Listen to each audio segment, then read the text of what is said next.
You avoid the task and then you feel better. But does it actually make you better? No.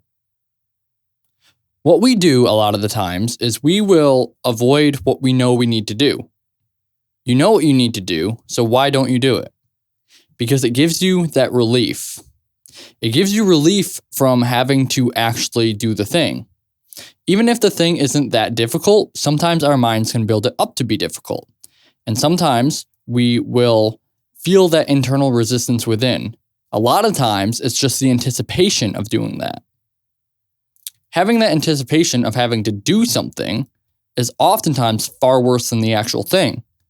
How many times have you had a job interview or had to go talk to someone about something or something like that, and you go and actually do it, and then you're like, oh, that wasn't that bad.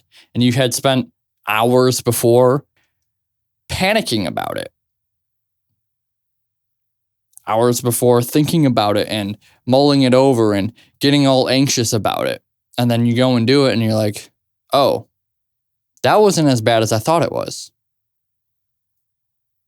It's because the anticipation was way worse than the actual thing. Our minds have a defense mechanism built up to keep us safe. It's to keep us from doing scary things. Scary things in our mind are things that have a potential to get us hurt. And our brains, our primal mind, is designed to keep us alive and nothing more. But our more logical side of our mind is designed to go out there and do things. That's what we would call more of ourselves, of who we say we are. So the reason we don't do the thing that we need to do is because it seems like such a big task. And we convince ourselves out of it. And one way or another, the con of doing the thing, it's far worse than the pro of the long-term effect of whatever it is. Say it's working out. So say it's cold outside and you don't want to go on a run.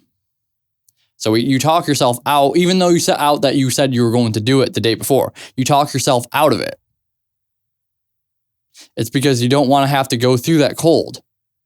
Your mind subconsciously goes, what if I get hypothermia? Your mind wants you to think that everything is a big, scary event. Because it keeps it safe, it keeps it sedated, and it keeps it comfortable. Your brain loves comfort. Unfortunately, the reality of life hates comfort. To get things in life, you're going to have to be uncomfortable. It's the oldest truth in the book. Discomfort gets us to where we want to go. It is not the requirement in itself, but it's a prerequisite. Crossing the bridge of getting from point A to point B, 99.9% of the times there's discomfort in the way. So we need to learn to accept discomfort. And not only that, but we need to learn to remember that going through that discomfort will get us to where we want to go. And that our brains are trying to silently self-sabotage. Not out of malicious intent. It's out of protection. For yourself, your inner being, your homeostasis.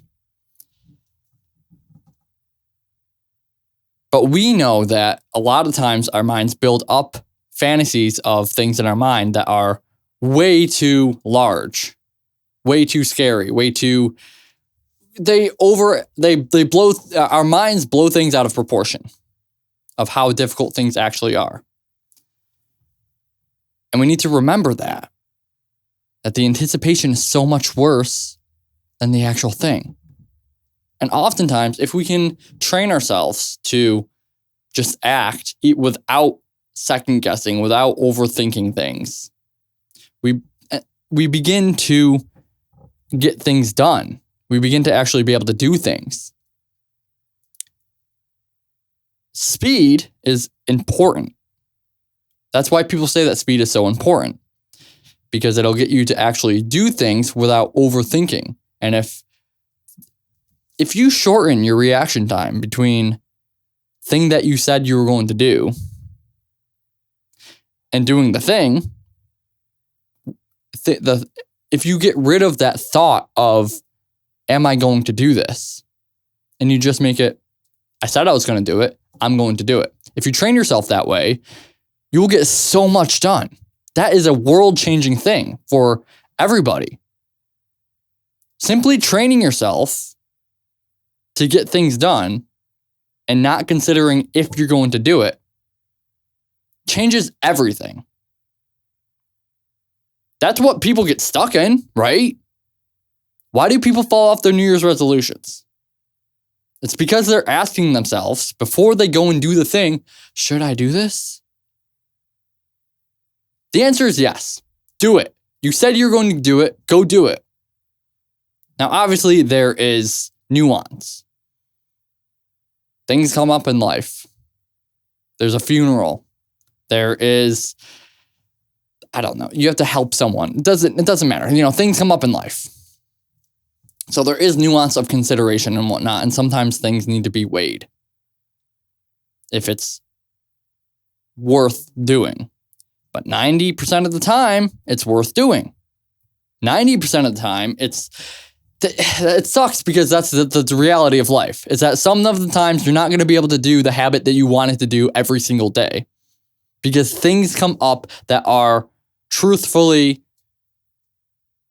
equal or way more, are more important than the habit. If that wasn't the case, we could just train ourselves to do it, say, be completely black and white about it and say, hey, I'm going to do that no matter what. But it is the case. We do have things. We do have nuance in life. Life is nuanced. So we need to keep that in consideration. But keeping that in consideration is what causes our downfall. Because that 10% can also start to seep into this hazy area of, is it this nuance of life of I need to do something for someone else, or this is equally important, or is this just me being uncomfortable? Is this just me being, I want to avoid doing this because I'm tired, because I don't feel like it, because I'm so comfortable in bed right now. These blankets feel so comfortable. If you enjoyed this video, you can watch the full version right here.